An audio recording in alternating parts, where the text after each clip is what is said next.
शावक जिन मंदिर आते हैं, शू स्टैंड इत्यादि बने हुए रहते हैं, फिर भी अविवेक के कारण वो जिन बिंब के नज़रों के सामने ही अपने चरण पादुका उतारते हैं, तो उसमें शावक को क्या दोष लगता है? वो बिल्कुल प्रभु जी का एक बहुत बड़ा अपमान है, प्रभु जी को जूता दिखाना। अगर मंदिर के भगवान के जहाँ दिखाई दे रहे हैं उसके सामने आपने जूता रखा है, छोड़ा है, उतारा है, भले वो बाहर है, आपने भगवान को जूता दिखा दिया। इस मामले में पूरी दुनिया में एक मंदिर है, इंदौर शहर के अंदर मनीष जी गोदा, सपना जी गोदा के द्वारा बनाया गया सुमति धाम, जहाँ पर मंदिर जी से 25 फीट दूर जूते चप्पल उतारे जाते हैं और फिर मंदिर जी में पैर धो करके प्रवेश किया जाता है। बंधुओं, प्रायः करके मैंने कई जगह देखा है कि मंदिर की वेदी के सामने ही जूते चप्पल उतार करके आते हैं। जिनके जूतों पे भगवान की दृष्टि पड़ रही है, उनके पाप कर्म निरंतर बढ़ रहे हैं। इस मामले में बहुत सावधान होने की आवश्यकता है कि, और ये भी ध्यान रखिएगा कि नव देवताओं में मंदिर जी भी आता है। जिन धर्म, जिनागम, जिन चैत्य और चैत्यालय, 5 परमेष्टि हो गए।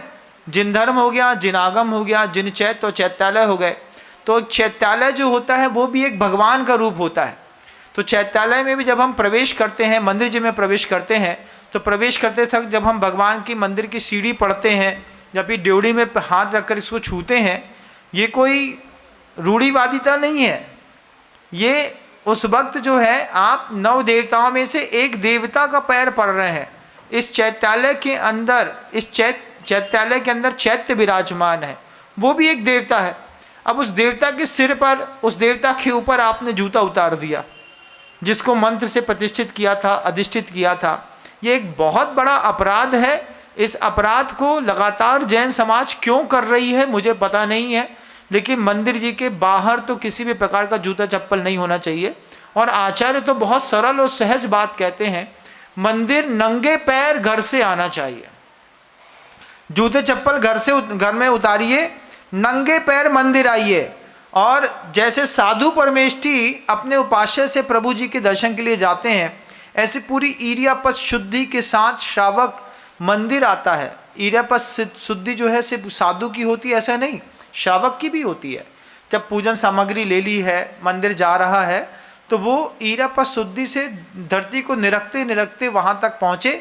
और फिर वहाँ पर धौतपाद एक शब्द लिया है आचार्य वीरसेन स्वामी ने प्रथम पुस्तक पे।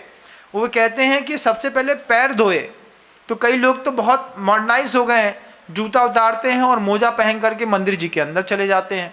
मोजा और जूते में कोई अंतर नहीं है, वो उसका साथी है, उसी के साथ चिपका रहता है। जो लोग मोजा पहन करके मंदिर जी के अंदर जाते हैं, या फिर बच्चों को मोजा पहना करके मंदिर जी के अंदर ले जाते हैं, ये ठंडी आने वाली है ना, बहुत ज़्यादा स्टैंडर्ड वाले जो लोग हैं वो मंदिर जी के अंदर मोजा पहन करके चले जाते हैं। जबकि लिखा है कि प्रभु जी के मंदिर जी के अंदर प्रवेश करने से पहले धौतपाद, पैर को धोना आवश्यक होता है। और भगवान को जूता दिखाना है, आपकी मर्जी है, मैं कुछ बोलूँगा नहीं। लेकिन अगर आपका ऐसा भाव है कि हम देवशास्त्र गुरु में से किसी का भी अनादर ना करें, तो 9 देवताओं में एक देवता चैत्यालय भी आता है। उस चैत्यालय के ऊपर जूता उतारना शुद्ध तरीके से पाप का अर्जन करना है। मैंने सुमति धाम में जब देखा इस बात को कि 25 फीट दूर, मतलब इस तरफ मंदिर है और वो रोड के उस तरफ जूते उतारते हैं। उनके यहाँ बहुत अच्छी व्यवस्थाएं हैं, आपका जूता कहीं से कहीं तक चोरी नहीं जाएगा, इस बात की तो गारंटी वो भी ले लेते हैं। दूर उतारते हैं और फिर अच्छे से पैर धोते हुए प्रभु जी के मंदिर में प्रवेश करते हैं। ऐसे मंदिरों के विशुद्ध स्थान ही अपने आप में बहुत अद्भुत हुआ करते हैं।